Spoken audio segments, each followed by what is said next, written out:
Hey guys, Michael the Comic Nerd here, back once again. Sorry it's been a while. School started, as I mentioned in my last video, things got crazy. I've been busy pretty much non-stop for the past month, and I've had no time to work on this stuff or even go to the theaters. But I did finally, earlier today, which is Friday, at the time I'm recording this, and I went to go see Looper, which I'm here to talk about now. You have to bear with me because I've been so knee-deep in math equations and physics equations that haven't used my movie brain in a while, so bear with me as I try to talk about this. Two things I really want to say, but I should make clear about this movie. Number one, I love this movie. Fantastic movie, original script, great movie. You should go see it. Number two, now, granted, I didn't see much of the ad campaign before I saw the movie. I think I saw like one trailer, maybe a few TV spots and some of the posters, but based on what I saw, it is actually very misleading from what's actually in the movie. Because the actual movie is much darker than anything presented in the trailer. The trailers kind of make it look like a standard sci-fi action romp that you see fairly frequently nowadays. No, not the case. Not the case at all. Although there's a fair amount of action and stuff like that in there, but there is much more to it than that, essentially. And I can't really say much more than that without going to spoiler territory, so great performances, great story, great setting. Just about everything in the movie is top-notch. Go see it. It's probably the best movie you're going to see, pretty much, maybe for the rest of the year. Who knows? Easily the best one out there right now. So, for those who are left, who either have already seen the movie, don't intend to see the movie, spoiler territory. So the movie basically is Gordon-Levitt plays an assassin, what is called a looper. He lives in the year 2044, and apparently 30 years from that, so it's a movie that takes place in the future with another future. Don't think about it too much.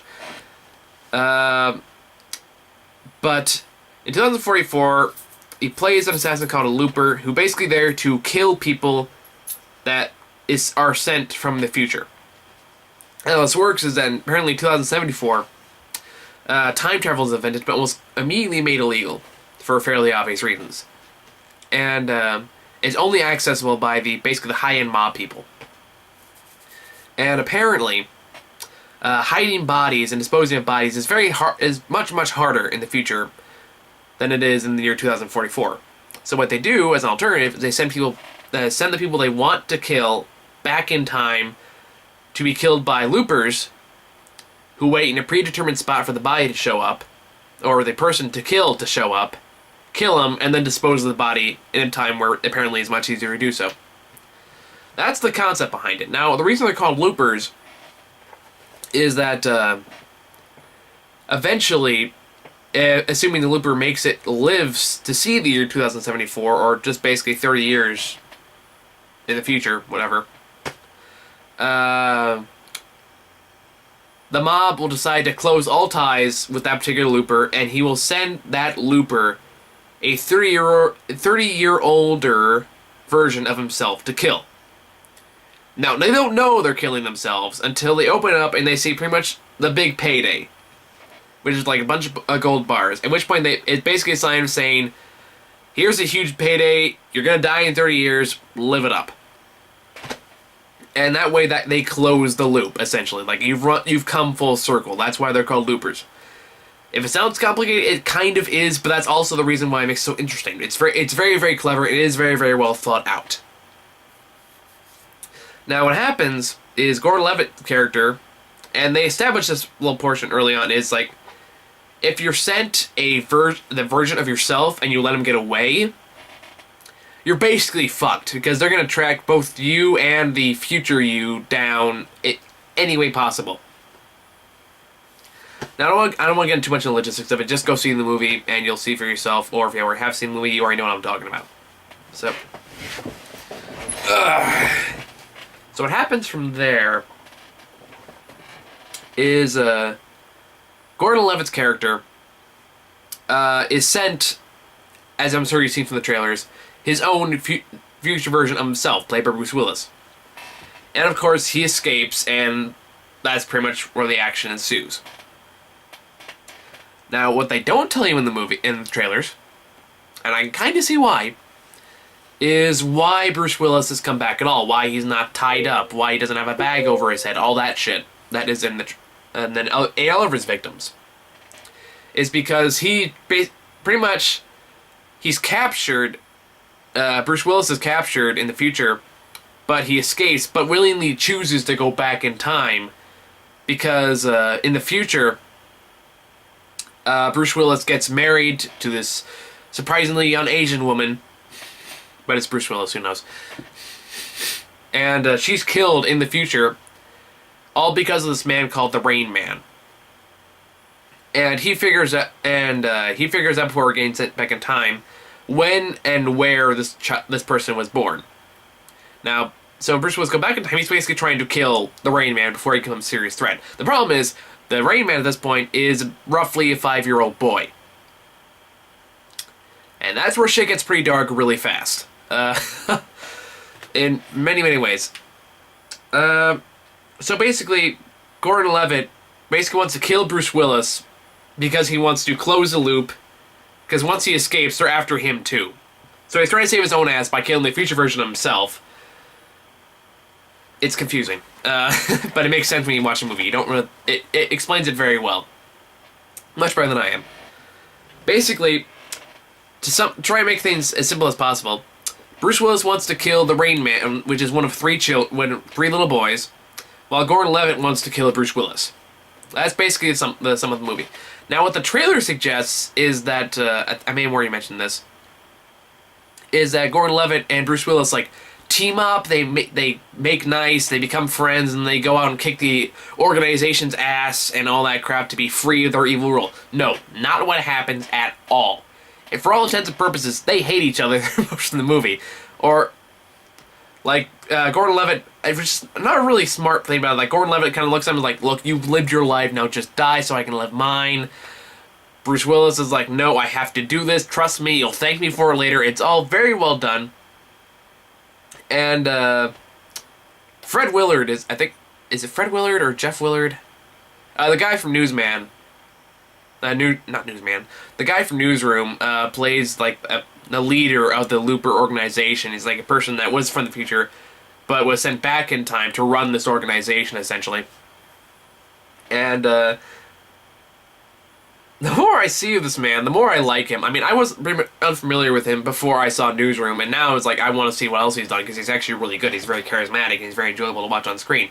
And he's very enjoyable here.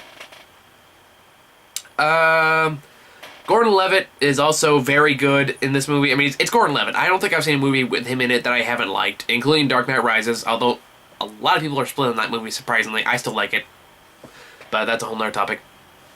Gordon-Levitt's good at this. Bruce Willis is, of course, a very underrated actor. He has some very, very, very good moments in this movie. They really show that he can act, and he can act very well. Unfortunately, he's not really recognized as this. He's kind of known as the action star, you know, like in the Expendables and all that stuff, and I like the Expendables, but that's a whole other thing.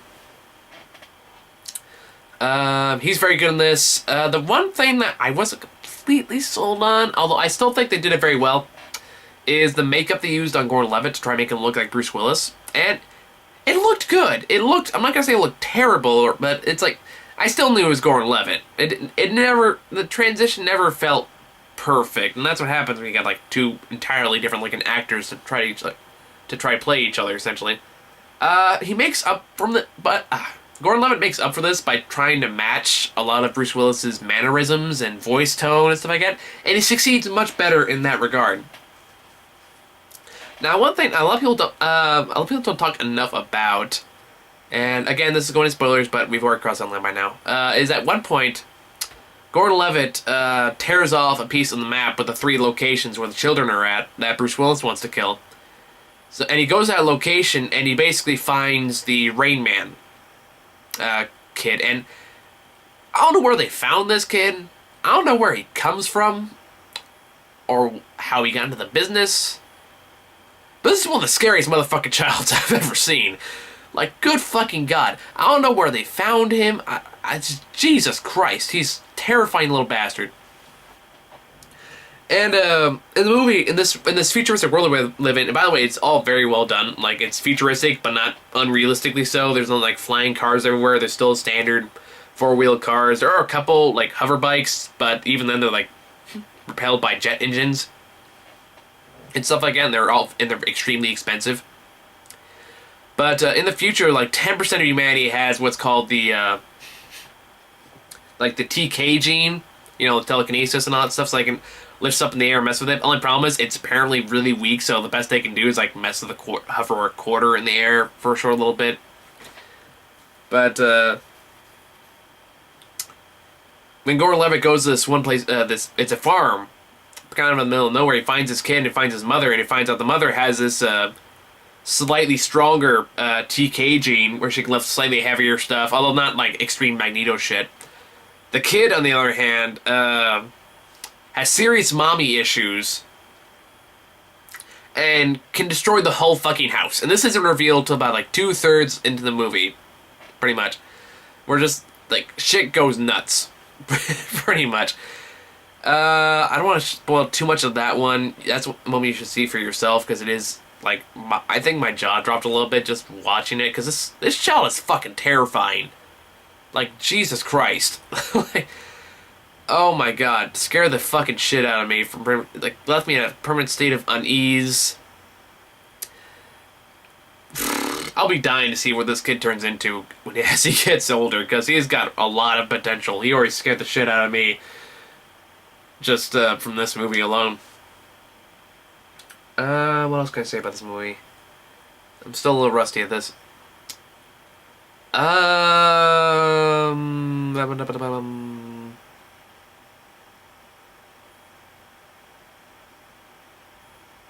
okay. Gordon-Levitt and Bruce Willis. I mentioned their individual. I really like in the movie how they work off each other, and they both have. It's actually very well done. Like, you don't really root. Well, it's like you're conflicted. You're conflicted on who to root for in this movie, because there is no real good side or bad side, except, you know, for the mob thing. But between Bruce Willis and Joseph Gordon-Levitt, like, you understand both their motivations. You understand both of what they want. But at the same time, in order to get what they want, they have to cross, like, a serious moral ground, and you're not sure which one to really root for. Like, you can tell Bruce Willis is just trying to make sure that he can live happily ever after with his wife in the future, and you know he's fighting so hard for that, and you know he has to cross some serious dark boundaries to get there, and it's really heartbreaking to a certain extent. Especially the scene where they don't show it necessarily, but he does end up killing a kid halfway through the movie, and like, it seriously affects him. It's not like he's a cold-blooded monster or anything. He's not a Terminator, where he kills the kids and walks. No, like, it seriously affects him, but he just views it as a necessary evil. And that's all really fascinating. Gordon-Levitt, on the other hand, feels like when he doesn't think, he just wants, basically, he's horribly self-absorbed. He's trying to save his own skin. But at the same time, of course, in the movie, especially when he finds out the kid is the Rain Man, I don't want to say Rayman, different genre. When he finds out that he's the Rain Man, he's kind of left his own, like, does he kill the kid and save, like, thousands of lives in the future? Or, like, do you try to spare his life and try to, like, make it, because the mother knows that he's incredibly dangerous, but still think that she can raise him to be a good person. Is like, does he take that chance? Does he let the kid live and hope that he doesn't become that monster? Or does he take matters in his own hands? Does he kill the kid?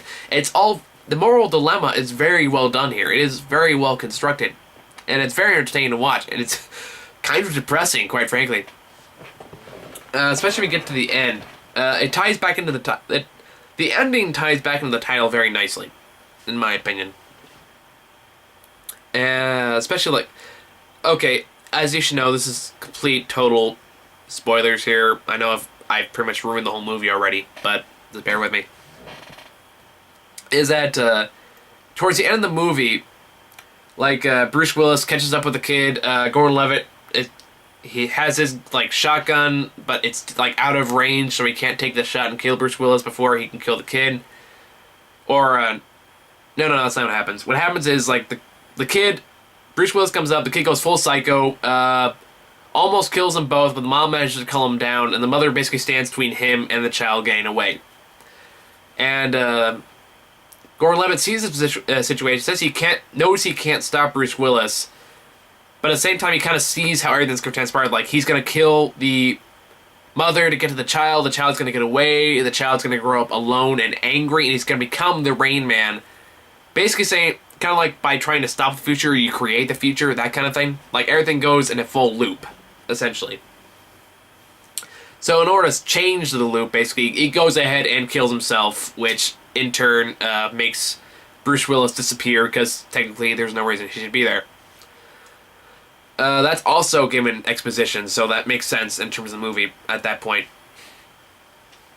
Oh, that's also another thing to mention, is the movie does some very clever tricks with the whole time travel thing. Like, a third of the movie in, I think, before he meets his futuristic version of himself, is you show Gordon-Levitt waiting for Bruce Willis to pop up. Bruce Willis pops up, he escapes, he runs off, but then it goes back to that same moment and shows what happened if he actually did end up killing his future self. Like, how he lived his life onward, and that's how you know he found a woman in Shanghai, he got married, and he lost his wife, and then he just realized what was going to happen, and he changed it so he can escape. That may sound confusing, but just go see the damn movie. I mean, I've pretty much told you everything that happens. If you haven't seen it, go fucking see it.